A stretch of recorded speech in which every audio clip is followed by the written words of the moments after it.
लखनऊ को लेकर जो भी आपकी यादें हैं, कुछ चंद शब्दों में। लखनऊ यादें, लखनऊ भूलने की चीज ही नहीं है। क्या बात जो है? एक बार लखनऊ से गुजर गया वो लखनऊ नहीं भूल सकता, और मैं तो लखनऊ में रहा हूं। वो गीत गाती गोमती की लहरें भूल जाएं, क्या बात है? वो गीत गाती गोमती की लहरें भूल जाएं, कैसे अमीनाबाद की दोपहरें भूल जाएं। शामे अवध सा सुर्ख है अब भी लहू हमारा, हम अब भी लखनऊ के हैं और लखनऊ हमारा। लोगों को कैसे अपना बनाना है, ये आपसे सीखना पड़ेगा आज। तो जिस अंदाज में ये मेरे अपने हैं, ये मेरे अपने हैं, और ये मेरे इतने अपने हैं कि पूरी दुनिया में शायद लखनऊ, अमेठी और उत्तर प्रदेश वालों के पास ये अधिकार है कि ये मेरी प्रशंसा तो करें ही, लेकिन ये मुझे डांट भी सकते हैं। ये हक और किसी को नहीं है, इनको है। क्या बात है लखनऊ, आज तो तारीफ पर तारीफ। हाँ, और किससे कोई अभी आगे इंतजार कीजिए, बहुत कुछ और आने वाला है। लेकिन आपने कहा मुझे डांट तक सकते हैं जी, मुझे डांट तक सकते हैं, हाँ। ये इनका अधिकार है। अब हालांकि मैंने सोचा था इस बात को मैं आगे लेकर आऊंगी, लेकिन अब यहीं से शुरुआत हो जाए। लाइफ की सबसे बड़ी कंट्रोवर्सी आदिपुरुष, सबसे बड़ी controversy. What is life after that? उसके बाद जिंदगी ने क्या क्या मोड़ लिए, कहाँ से गुजरी, क्या सिखाया, क्या सीखा, और क्या हमेशा साथ रहेगा? There is nothing called a bad experience in life. कोई तजुर्बा बुरा नहीं होता, हर तजुर्बा अच्छा होता है। आदिपुरुष एक गलती थी, आदिपुरुष एक भूल थी, एक ऐसी भूल जिसके लिए मुझे मेरे देश ने, मुझे भारतवर्ष ने, अवध की इस मिट्टी ने बहुत बड़ा दिल दिखाते हुए माफ कर दिया। अब आज अगर आप मुझसे पूछेंगी तो मुझे सिर्फ ये लगता है कि मैं क्या याद रखूं। मैं ये याद रखूं कि मुझ पर कितने पत्थर फेंके गए, या फिर मैं ये याद रखूं कि कैसे इतनी सारी गलतियों के बावजूद इन लोगों ने मुझे फिर से गले से लगा लिया, फिर से अपना लिया। तो अब तो बस यही याद है। और होता है शायद कि तेरी आंखों के दरिया का उतरना भी जरूरी था, मोहब्बत भी जरूरी थी, बिछड़ना भी जरूरी था। तो मेरे जीवन में शायद आदिपुरुष भी जरूरी थी, ताकि मैं सबकी कदर कर पाऊं, मैं सही और गलत समझ पाऊं, मैं ये समझ पाऊं दोस्त कौन है, दुश्मन कौन। मैं ये जान पाऊं कि जो लोग आपके साथ भीड़ बन के आते हैं वो एक तरफ, लेकिन जो लोग आपको कभी फोन नहीं करते, आपके बुरे वक्त में आपके साथ पिलर की तरह खड़े हो जाते हैं। एक जरा सी बात पे बरसों के याराने गए, एक जरा सी बात पे बरसों के याराने गए, ये भी चलो अच्छा हुआ कुछ लोग पहचाने गए। आज मैं अपने आप को ज्यादा मजबूत पाता हूं, ज्यादा सुदृढ़ पाता हूं, और इस बात के लिए मैं अपने देश से पहले भी वादा कर चुका हूं। वो वादा मैं आज फिर दोहरा रहा हूं कि मैं जीवन में ऐसा कुछ नहीं करूंगा जिससे मेरी मिट्टी का, मेरे अवध का, मेरे लखनऊ का सर नीचा हो। कोशिश करता रहूंगा कि जो करूं अच्छा करूं, आपका सर बुलंद रहे। Actually it takes a lot of courage. बहुत मेहनत लगती है अपनी गलती को स्वीकार कर, उस पर सबक लेकर आगे बढ़ने की, और उसे एक सार्वजनिक मंच पर खुले दिल से सबके सामने कहने की, और वो भी इंटरव्यू की शुरुआत में। मुझे लगा था इस सिलसिले में आगे बढ़ेंगे तो फिर ये बातें भी आएंगी, लेकिन क्योंकि आपने जिक्र कर दिया कि मेरे अपने लोगों को मुझे डांटने का भी हक है, इससे बड़ा परिवार की फीलिंग और क्या होगी, मैं ये सोच रही हूँ। लेकिन हिम्मत लगती है, और जिस तरह अंदाज में आपने ये कहा कि कैसे लोगों की पहचान हुई, दोस्तों की पहचान हुई, अपने और परायों की पहचान हुई, लेकिन क्या कहीं पर कोई टीस इस बात की भी रह जाती है? बहुत से गीत और भी लिखे जा रहे थे, बहुत से गीत और भी लिखे जा रहे थे, इसी फिल्म के गीत चार्ट बस्टर में टॉप कर रहे थे, लेकिन शायद उस आलोचना के आगे प्रभु श्री राम पर जो गीत रचे गए, लिखे गए, उस शोर के नीचे वो दब गए। ये टीस है कहीं पर? हाँ, अब अगर मैं बोलूं कि ये दुख नहीं है मुझे, तो ये भी झूठ ही होगा, और लखनऊ से क्या झूठ बोलना। ये जो बनावटें हैं, जो तसन्नो है, जो दिखावा है, ये सब रखते हैं बाहर वालों के लिए। आपसे तो खुल के ही बात करूंगा। इसका दुख हमेशा रहा कि ठीक है, मैंने संवाद लिखे थे फिल्म के, वो खराब थे, और मैं फिर कह रहा हूँ वो खराब थे, वो गलत थे, वो अशोभनीय थे। लेकिन साथ ही फिल्म के गीत थे जो आपने ही इतना गाया, इतना गुनगुनाया। जय श्री राम एक आइकॉनिक हिट हुआ, राम सिया राम बहुत बड़ा, मुझे लगता है पिछले 2 साल में उससे बड़ा कोई हिट गाना नहीं आया। उसके लिए अगर थोड़ा सा श्रेय मुझे मिल जाता, लोग कहते कि हाँ ये भी इसी ने लिखे हैं, तो अच्छा तो लगता है। और लाइटर नोट, लेकिन हनुमान जी वाला डायलॉग थोड़ा सा मतलब था तो सही, ऐसा जिसको सुनकर एक सेकंड के लिए कोई भी ठिठक जाएगा कि हनुमान जी ये कैसे बोल सकते हैं, उनको ऐसे बोलते हुए कैसे दिखाया जा सकता है। तैलम त्वं पितुः, वस्त्रम त्वं पितुः, अग्नयाम त्वं पितुः, त्वं पितुः दाह्यते। ये ठीक है? यही था हिंदी में, तेल तेरे बाप का, कपड़ा तेरे बाप का, आग तेरे बाप की, जलेगी भी तेरे बाप की। भाषा, यही बात मैं संस्कृत में कहूं तो उसमें कितना वजन है, यही बात मैंने बहुत ही पेडेस्ट्रियन लैंग्वेज में कही, तो मुझे लगता है बात कहने का जो लहजा था उसको चुनने में, उसको सेलेक्ट करने में गलती हुई हमसे। तो बस इतनी सी बात है, क्या कहें। इनफैक्ट इस पर एक बात मुझे छोटी सी याद आती है। महाकुंभ के दौरान जिस समय कवरेज चल रहा था, एक दो यंग बच्चे थे जो कैमरा लेकर गए बाबा जी के सामने, तो उन्होंने चिमटा भी लगा दिया, उनको डांट के भगा दिया, और वो तस्वीरें, वो क्लिप्स बड़ी वायरल हुई। इस बात का मैं यहाँ पे एक जिक्र इसलिए कर रही हूँ क्योंकि आलोचना और ट्रोलिंग के बीच कई लोग ऐसे भी कहने वाले थे। फॉर एग्जाम्पल मैं अगर अपनी मदर का उदाहरण लूँ, मेरी मम्मी ने, मैंने उनको दिखाया, मैंने कहा मम्मी देखो ये हो रहा है, उन्होंने ये कहा कि ये साधु हैं, ये संत हैं, इनका चिमटा मारना भी एक आशीर्वाद है, इस बच्चे की जिंदगी बदलेगी आगे चल। वाह। तो कई बार वो डांट और आलोचना आपको किसी और रास्ते पर भी ले जाती है। Time will only tell, I think. बिल्कुल, मैं आपसे यही कह रहा हूं कि जो कुछ सीखा मैंने आदिपुरुष के बाद, वो अपने आप में बहुमूल्य है। मुझे दुनिया में, अच्छा आदिपुरुष मेरी 75वीं फिल्म थी, 75th फिल्म, पहली पिक्चर नहीं थी। इसके पहले अभी अग्निहोत्री जी बैठे हुए थे, हम बात कर रहे थे कि बाहुबली आई, तो जब बाहुबली के मेरे गीत और मेरे संवाद इसी शहर, इसी लखनऊ में बच्चा बच्चा गाता रहा, दोहराता रहा, तब तो मैंने नहीं पूछा कि व्हाई मी। जब आपने Galliyan, Tere Sang Yaara, Rustom, MS Dhoni, the untold story, इतनी फिल्में बैक टू बैक आती रही, 100, 200, 300 करोड़ देखना मेरी फिल्मों का रोज की बात हो गई थी मेरे लिए, आपकी वजह से। फिर तो मैंने नहीं पूछा व्हाई मी। तो जब इतने दिन बाद आपको ही मुझ पे क्रोध आया, आपको ही मुझ पे रोष आया, आपने ही मुझे डांटा फटकारा, तो मेरे पास ये अधिकार नहीं है पूछने का कि व्हाई मी। अब हक नहीं है मेरे पास। त्वदीयम वस्तु गोविंदम तो भूमेव समर्पितम, जो कुछ था आपका दिया हुआ था। ये शोहरतें, ये चकाचौंध, गौरीगंज का एक लड़का यही बगल में है, 2 घंटे की दूरी पे। मेरे घर के बगल जो पान की दुकान थी, उसका पनवाड़ी भी मुझे नहीं पहचानता था कि मैं कौन हूं। आज ये सब दिया आपने, इतनी चमक दमक दी, तो ता जिंदगी अगर आपके कदमों पे सर रख के बैठा रहूं तो भी कम होगा। ये छोटी छोटी बातें, आपका डांटना फटकारना, आपका मुझसे रूठ जाना, आप विश्वास रखिए आज की बात नहीं है, जीवन भर की बात है। जितनी बार आप मुझसे नाराज होंगे, मैं कभी ये पूछने नहीं आऊंगा कि भाई किस बात पे नाराज हो, सिर्फ क्षमा मांगने आऊंगा, सिर्फ माफी मांगने आऊंगा। आपको नाराजगी कहा क्या, मुझे माफी का। और मुझे लगता है कि action speaks louder than word, क्योंकि उसके बाद जिन गीतों के साथ आप आए, पूरे महाकुंभ में प्रभु श्री राम की जो गीत गूंजे, घर घर में गूंजे, सवेरे जब दिन की शुरुआत होती है उस समय गूंजे, जिस समय लोग स्नान कर रहे थे, डुबकी लगा रहे थे, वहां गूंजे, पूरे मेले में गूंजे, हर रील में गूंजे, विदेशों से जो लोग आए थे उनकी जुबान पर गूंजे। I think action speaks louder than words. Yes, और ये एक्शन भी मुझसे ज्यादा इनका था। इसलिए था कि ये इस बात पे जब नाराज हुए कि मैंने भगवान श्री राम की मर्यादा में कुछ कम कर दिया, कुछ घटा दिया, या एटलीस्ट कोशिश की, कोई मेरे जैसा क्या घटा पाएगा उनकी मर्यादा को। हजारों करोड़ों लोग हमारे सनातन के सीने पे पांव रख के गुजर जाएं, बाल बांका नहीं कर सकते, मैं तो खैर चीज क्या हूं।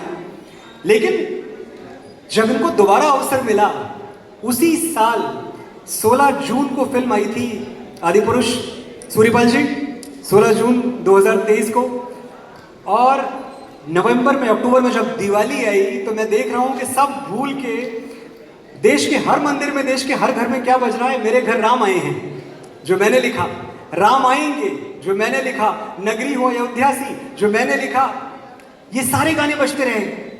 तो मैं समझ गया, राम सिया राम, जय श्री राम, तो मैं समझ गया कि ये जो भगवान श्री राम से इस देश ने सीखा है, वो क्षमाशीलता सीखी है, वो उदारता सीखी है, वो अपना हृदय बड़ा रखना सीखा है। इन्होंने बहुतों को माफ कर दिया और मुझे भी कर दिया। चलो अच्छी बात है, आगे बढ़ते हैं, आगे से अच्छा करें। ये शिफ्ट कैसे आया लेकिन जो ये डिवोशनल गीत आपकी लेखनी में आए, मतलब मैं अगर आपके करियर की ट्रेजेक्ट्री को जब देखती हूँ, हमने देखा शुरू में फिल्मों में रोमांटिक गीत आए जिसमें एम एस धोनी का गीत हो गया, कौन तुझे यूँ चाहेगा, मैं फिर भी तुमको चाहूँगा, जी। है ना। उसके बाद केसरी के गीत हमने देखा कि किस तरह से आए, एंड ये शिफ्ट जहाँ पर हम देख रहे हैं प्रभु श्री राम पर वो गीत आए, उसमें एक डिवोशनल धर्म का, आस्था का, समर्पण का जो ये भाव है, ये शिफ्ट क्या कंट्रोवर्सी के बाद आपके भीतर फूटा एक लेखक के रूप में, क्रिएटिव पर्सन के रूप में, या सोचा समझा स्टेप था?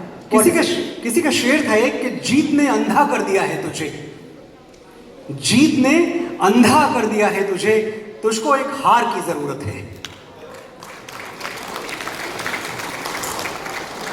तो मुझे ये मानने में आज कोई संकोच नहीं है, इसलिए क्योंकि मैं अपनों के बीच हूं कि हाँ, मैं अपने रूट से थोड़ा सा तो अलग हो गया था।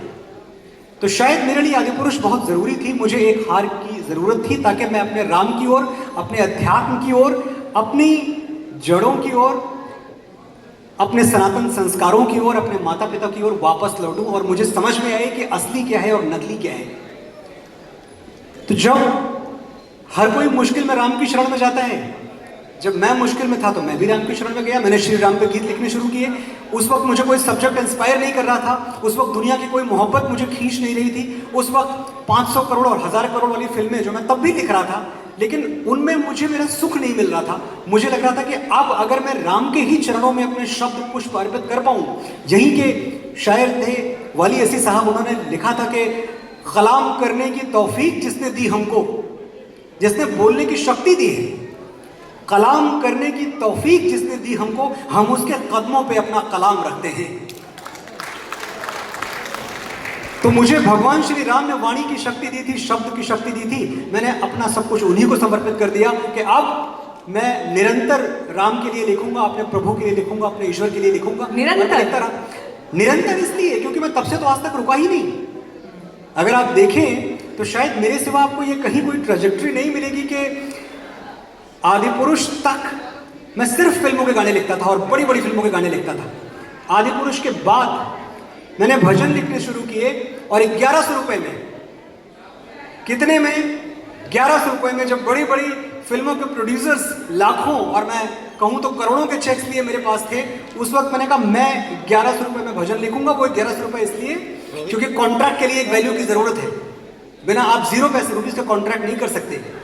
क्योंकि अगर अच्छा लिखने वाले, जिनको शायरी की समझ है, जिनको कविता की समझ है, अगर वो भजन नहीं लिखेंगे, अगर वो डिवोशनल गाने नहीं लिखेंगे, तो ये बात बड़ी कैसी होगी, ये बात दूर तक पहुंचेगी कैसे? तो मेरे सामने हमेशा 2 रास्ते थे कि अपनी लोकप्रियता को आप कैसे भुनाएं। अपनी लोकप्रियता को आप अपने निजी फायदे के लिए, निजी हित के लिए भी भुना सकते हैं और एक बड़े कॉज के लिए, सनातन के लिए भी भुना सकते हैं। तो मैंने अपनी लोकप्रियता का फायदा अपने सनातन को और मजबूत करने के लिए उठाया, आज भी उठा रहा हूं। जय श्री राम, जय जय श्री राम, हर हर महादेव से अभी जय जय श्री राम। यहाँ आज मंच में पूरा एकदम धार्मिक माहौल हो गया है, लेकिन खैर खूबसूरती इसी बात की है कि आपके संवाद के बीच में भी आपकी आस्था से जुड़े हुए विषय जब आते हैं और उसकी गहराई पर ले जाने वाले अगर सेशंस चल रहे हों तो सबके लिए वो एक बेहतर परिस्थिति है। लेकिन लेखन की जब बात हो रही है, और बहुत सारे यंग बच्चे भी हैं यहाँ पर, मैं देख रही हूँ ऊपर जितने लोग भी बैठे हुए हैं, आपके ही सवाल जो है मैं पूछने वाली हूँ, तो आपके ध्यान के लिए गुजारिश कर रही हूँ, जरा इधर ध्यान दें। लेखन की जब बात आती है, लिखता क्यों है कोई? कहाँ से ये इंस्पिरेशन आती है कि ये मुझे अपने थॉट्स को गीत के स्वरूप में, शायरी में, कविता के रूप में लिखना है? लिखना कहाँ, कब आकर जरूरी हो जाता है? एक बहुत बड़ी अमेरिकन पोएट थी, आप सबने उनको पढ़ा होगा, एमिली डिकिंसन। एमिली डिकिंसन ने कहीं लिखा है, poetry is nothing but a dictation by God. तो अगर गॉड डिक्टेशन दे दे तभी लिखो, वरना लिखो मत। अगर आपको लगता है कि मुझे लिख के कुछ साध लेना है, कुछ पा लेना है, कुछ हासिल कर लेना है, चकाचौंध, ग्लैमर, ये सब वजहें अगर आपके पास हैं, तो लिखने की इससे गलत कोई वजह नहीं हो सकती। लिखने की सिर्फ एक वजह होनी चाहिए कि आपके पास कुछ कहने को है, वो आपके अंदर उबल रहा है, आपसे रोका नहीं जा रहा, अब आपको लिखना है। Poetry is nothing but a dictation by God. Baba Tulsidas कहते हैं कि कवित्व विवेक एक नहीं मोरे, सत्य कहूं लिख कागज कोरे।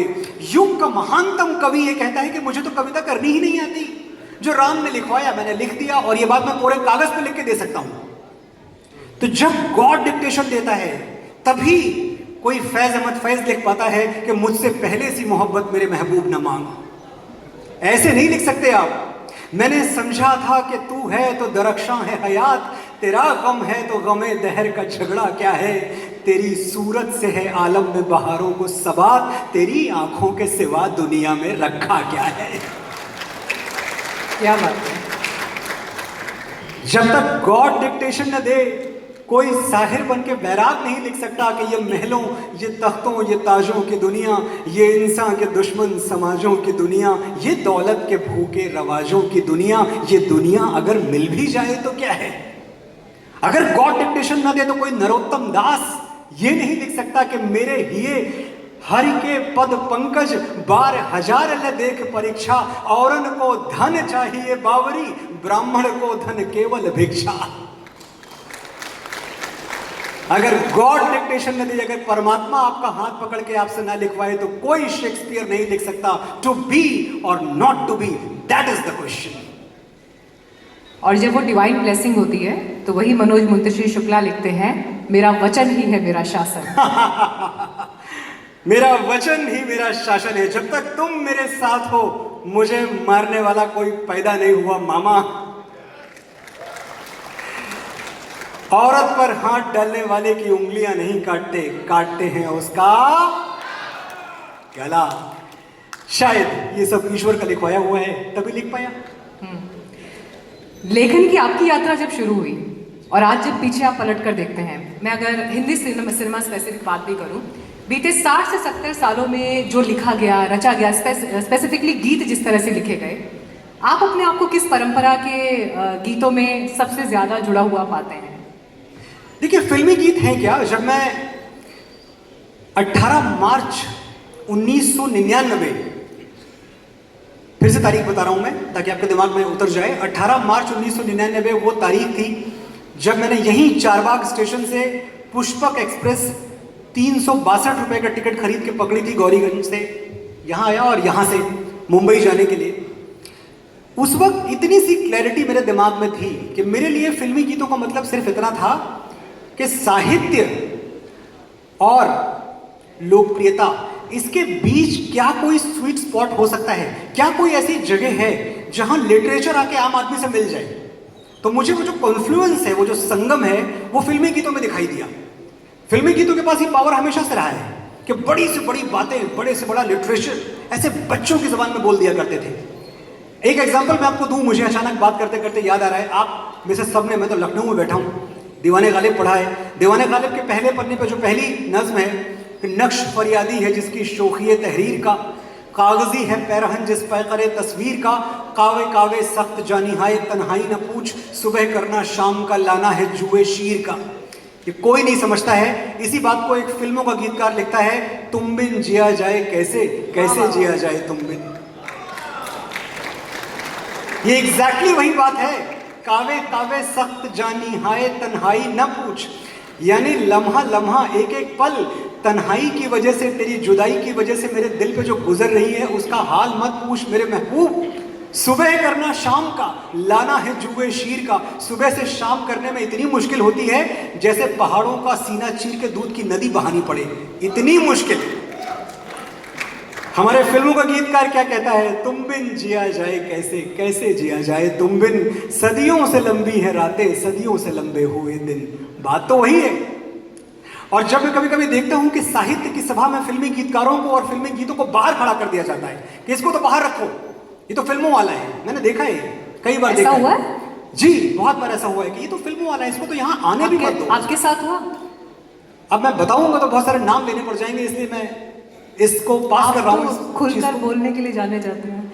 बिल्कुल हुआ है, बिल्कुल हुआ है। और ये हमारे बड़े जिनसे हम सीखते हैं। क्या दुनिया में कोई फिल्मी गीतकार किसी अज्ञेय के विरुद्ध खड़ा है, किसी निराला के विरुद्ध खड़ा है, किसी रामधारी सिंह दिनकर के विरुद्ध खड़े हैं? हमारे बड़े, हमारे बुजुर्ग, हमारे पूर्वज इन्हीं से तो सीखते हैं। लेकिन इनकी बातों को अपने तरीके से सार गर्भित करके, लोकप्रियता कुछ मिला के, जोड़ के कहने की कोशिश करते हैं ताकि रीच बढ़ाओ, ताकि बात दूर तक पहुंचे। लेकिन अक्सर ऐसा होता है कि जो साहित्य के ठेकेदार हैं वो हमें इस बात का श्रेय नहीं देते कि इस आदमी ने बड़ी बड़ी बातें छोटी जबान में कही हैं। जो नज़ीर अकबर आबादी के साथ हुआ, जो बाबा तुलसीदास के साथ हुआ, जो नरोत्तम दास के साथ हुआ, वो मेरे जैसे मामूली आदमी के साथ भी होता है। मैं तो बहुत छोटा हूं, मैं इन लोग के साथ कहाँ नाम ले रहा हूं अपना, पर होता तो यही है। और मैं आपको एक बताऊं, ऑन अ कॉमिकल नोट, मैंने सुना है कि एक बहुत बड़े प्रोड्यूसर थे फिल्मों के, एक बार उनके मन में यह बात आई कि यार ये जो फिल्मों के गीतकार हैं, बड़ा बेसिक, बड़ा सतही लिखते हैं, दीवाना मस्ताना परवाना टाइप, मजा नहीं आता। मैं अपनी फिल्म के गाने किसी बहुत बड़े साहित्यकार से लिखवाऊंगा। तो वो जा पहुंचे काका हाथरसी के पास। अच्छा। और काका हाथरसी मतलब लेजेंड ऑफ द लेजेंड्स, कौन उनसे बड़ा हो सकता है। बोले काका, मेरी फिल्म में एक सिचुएशन है कि एक जो हीरोइन है हमारी, उसका ब्रेकअप हो गया है, वो बिछड़ गई है अपने महबूब से, वो अपने घर के छज्जे पे बैठी हुई है, उसके मुख पे चिंता के विषाद की लकीरें हैं और लग रहा है कि वो अपनी जान दे देगी। वो इतनी दुखी है, इतनी उदास है। बैकग्राउंड में गाना बज रहा है, काका कुछ लिख दो।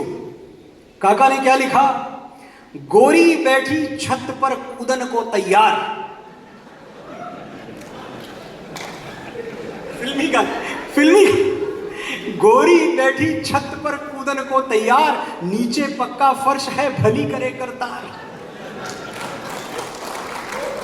भली करे करतार न कोई दे दे धक्का, ऊपर भारी नार है नीचे पतले कक्का। तो ये प्रोड्यूसर साहब ने बड़ा बोले, सर ये तो फिल्मों में कैसे जाएगा, मतलब ये नहीं हो सकता है। खैर वो भटकते भटकते जब पहुंचे श्याम नारायण पांडे जी के पास, जिन्होंने हल्दी घाटी लिखी, वीर रस के कवि, उनसे बोला इस सिचुएशन पे आप कुछ लिख दो। पांडे जी ने क्या लिखा कि हे प्रचंड चंड चंडिनी। पांडे जी, श्याम नारायण पांडे, हल्दी घाटी, हे प्रचंड चंड चंडिनी, अखंड खंड खंडिनी, वीरता भी मंडिनी, साम दाम दंडिनी, सिंघनी की ठान से, आन पान शान से, मान से गुमान से, तुम गिरो मकान से।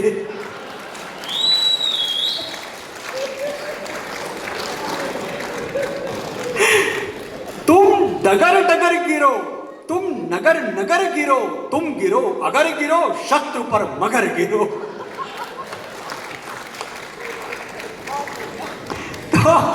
तो बड़ा बड़ा मुश्किल है फिल्मों के गाने लिखना। और मैं लखनऊ के प्रबुद्ध श्रोताओं से बस ये कहना चाहता हूँ कि जब आप किसी आनंद बख्शी का कोई गीत सुने, किसी शकील बदायूनी का, किसी साहिर लुधियानवी का, किसी जावेद अख्तर का, या मेरे जैसे मामूली आदमी का, तो एक बार उसको एक चांस दें। आप सोचें कि ज़रूर इसको भी ईश्वर ने डिक्टेशन दिया होगा, वरना ये हमारे बीच का आदमी जो कल तक यहीं आलमबाग और चारबाग में टहलता रहता था, ये कैसे लिख पाता कि तेरी मिट्टी में मिल जावा, गुल बनके मैं खिल जावा,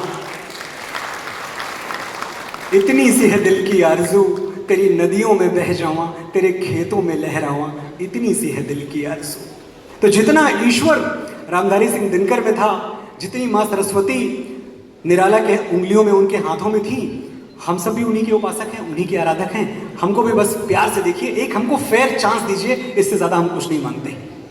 वैसे आपका पसंदीदा रस कौन सा है? प्रेम, वीर रस, विरह? मुझे लगता है दुनिया में एक ही रस है, बाकी सब तो उसके डाइवर्जन्स हैं। प्रेम रस, श्रृंगार रस। जब आप हल्दी घाटी भी लिखते हैं, अभी बात चल रही थी, तो हल्दी घाटी को आप वीर रस कह सकते हैं। मेरे लिए वो तलवारों से किया गया श्रृंगार रस का काव्य है कि तलवार में मुझे मेरी महबूबा दिख रही है, मुझे मेरी प्रेयसी। अगर अब्दुल हमीद के लिए मैं लिख रहा हूं, तो वो जो टैंक में उड़ा रहा हूं, उसमें मुझे मेरा रकीब दिख रहा है, उसमें वो व्यक्ति दिख रहा है जो मेरी माशूका के साथ प्यार करता है और जिसको मुझे मिटा देना है, तो वो पैटर्न टैंक उड़ा दूंगा मैं। तो रस मेरे लिए एक ही है और वो है प्रेम। वही अलग अलग तरीके से, अभी मैंने आपसे बताया कि जब मैं वो देश मेरे लिख रहा हूं, तेरी मिट्टी लिख रहा हूं, तो मैं मिट्टी से प्रेम कर रहा हूं। बिना प्रेम के आप गीत लिख सकते हैं, सवाल ही पैदा नहीं होता। भगवान बुद्ध के पास कोई गया था ये कहने कि मुझे अपने सन्यासियों में शामिल कर लीजिए। भगवान बुद्ध ने एक प्रश्न किया था, क्या तुमने जीवन में कभी प्रेम किया है? उसने कहा नहीं, प्रेम प्रेम जैसे फालतू चीजों में नहीं पड़ता मैं, बंदे कहाँ, मैं तो बस अध्यात्म की तरफ जाना चाहता हूं, मुझे वो सत्ता पानी है, अंतिम सत्ता। भगवान बुद्ध ने कहा जाओ पहले प्रेम करके आओ, जब तुम प्रेम कर लोगे तो मैं समझूंगा कि तुम इस लायक हुए कि अब तुमसे अध्यात्म की बात की जा सके, उसके पहले तो तुमसे बात ही नहीं की जा सके। क्या बात है, बहुत बहुत अलग अलग गीत जो आपके हैं, आपका फेवरेट कौन सा है? मैं मतलब ये सवाल अक्सर आपसे पूछा जाता होगा, आई एम श्योर। वैसे मुझे मालूम है क्योंकि पहले आपका इंटरव्यू कर चुकी हूँ एक बार, लेकिन फिर भी लेटेस्ट कोई चेंज हुआ, बदला? नहीं, मैं समझता हूँ कि अब जीवन भर एक ही गीत है जो मेरी नियति लिखता रहेगा। मैंने बहुत पहले कहीं पढ़ा था कि केएल सहगल साहब, केएल सहगल, कुंदनलाल सहगल, एक तो लखनऊ ने क्या क्या दिया है दुनिया को, मतलब हद है। आप नाम गिनाने लग जाओ, 2-4 शो ऐसे खत्म हो जाएंगे, सिर्फ नाम खत्म नहीं होंगे। मैं कितनी भी कोशिश कर लूं, ये किस्सा रह जाएगा आधा, किस किस के मैं नाम गिनाऊं, सांसें कम हैं, लोग ज्यादा। क्या बात है। कुंदनलाल सहगल जी ने अपनी विल में लिखा था, जो उनकी वसीयत थी, उसमें लिखा था कि जब मैं इस दुनिया से जाऊं तो मेरे सिरहाने मेरा एक ही गीत बजाना, जब दिल ही टूट गया तो हम जी के क्या करेंगे। तो जब मैंने ये पढ़ा कहीं तो मुझे लगा ऐसा कैसे हो सकता है कि कोई अपने एक गीत में इतना इन्वेस्टेड हो जाए कि वो ये लिखे कि जब मैं दुनिया से जाऊं तो ये गीत मेरे सिरहाने बजाना। और भी तो गीत उन्होंने गाए हैं, गम दिए मुस्तकिल कितना नाजुक है दिल ये न जाना, हाय हाय ये जालिम जमाना, क्या क्या गाने गाए हैं। उस वक्त मैं समझ नहीं पाया। ये बात मैंने तब समझी जब मैंने तेरी मिट्टी लिखा। तेरी मिट्टी लिखने के बाद जब मैं पहली बार उसके रिकॉर्डिंग से गाना रिलीज होने के बाद मैं सुन रहा था, मैंने आके उस दिन फेसबुक पोस्ट की कि जब मैं इस दुनिया से जाऊं तो मेरे सिरहाने मेरा कोई गीत नहीं बजाना, सिर्फ ये एक गीत बजाना। क्या बात है। जिस मिट्टी से जन्मा उसी मिट्टी में मिल जाऊं, इससे बड़ी ख्वाहिश इंसान की और क्या हो सकती है। जिया जब तक मैं सूरज बन के चमका आसमानों में, यही मेरा पुश्तैनी घर गौरीगंज अमेठी बगल में है। और मैं हमेशा कहता हूं कि जिया जब तक मैं सूरज बन के चमका आसमानों में, कभी जब शाम आएगी तो फिर ढल जाऊंगा मैं भी। कई घर बदले जीते जी, मगर घर आखिरी तय है, जहां पुरखे जले मेरे वहीं जल जाऊंगा मैं भी। बहुत। तो लौट के तो यही आना है। जो ये करुणा और समर्पण का भाव है, जो कंपैशन इनमें, इन गीतों में, इन शब्दों में दिखाई देती है। आपने कहा आपका प्रिय रस, प्रेम, श्रृंगार यही है।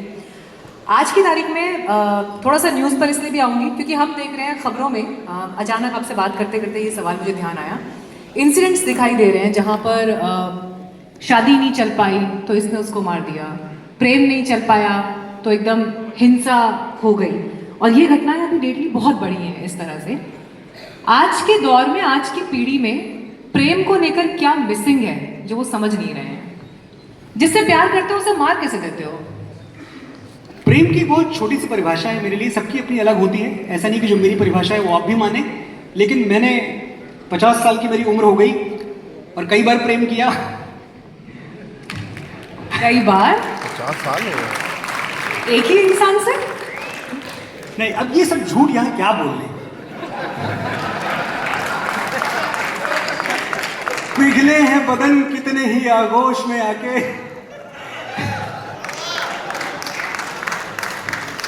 पिघले हैं बदन कितने ही आगोश में आके, खत आए गए कितने किताबों में छुपा के। छोटे हैं कई लम्हे मगर यादें बड़ी हैं, तस्वीरें कई आज भी सिरहाने पड़ी हैं। बहुत सही। 2, 4, 6 या 10 की ये तादाद नहीं है, कितने हैं मिटे हम पे हमें याद नहीं।